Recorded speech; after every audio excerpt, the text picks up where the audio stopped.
നമസ്കാരം, കൊട്ടാരക്കര മീഡിയയിലേക്ക് സ്വാഗതം. സംസ്ഥാനത്തെ 135 ആശുപത്രികളിലായി 225 കെട്ടിടങ്ങൾ പൊളിഞ്ഞു വീഴാറായ നിലയിലെന്ന് ആരോഗ്യവകുപ്പ്. കോട്ടയം മെഡിക്കൽ കോളേജിൽ കെട്ടിടമിടിഞ്ഞു വീണ് വീട്ടമ്മ മരിച്ചതിനെ തുടർന്ന് ആരോഗ്യവകുപ്പ് ഡയറക്ടറേറ്റ് ശേഖരിച്ച് സർക്കാരിന് കൈമാറിയതാണ് കണക്ക്. ഇടിഞ്ഞു വീഴാറായ കെട്ടിടങ്ങളുടെ പ്രാഥമിക കണക്കു മാത്രമാണിതെന്ന് അധികൃതർ വ്യക്തമാക്കി. കോട്ടയത്തെ ദുരന്തത്തെ തുടർന്ന് മാധ്യമങ്ങൾ ചൂണ്ടിക്കാട്ടിയ പല ആശുപത്രി കെട്ടിടങ്ങളും ഈ പട്ടികയിലില്ല. എറണാകുളം ജില്ലയിൽ 41 കെട്ടിടങ്ങൾ പൊളിച്ചുമാറ്റേണ്ടതായിട്ടുണ്ട്.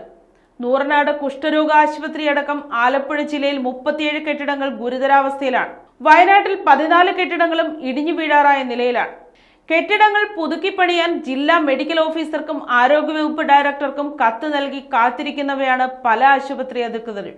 തിരുവനന്തപുരം ജനറൽ ആശുപത്രിയിൽ പല കെട്ടിടങ്ങളും പൊളിച്ചുമാറ്റാൻ ഉത്തരവിട്ടിട്ടുണ്ടെങ്കിലും ഈ ആശുപത്രി ഈ പട്ടികയിലില്ല.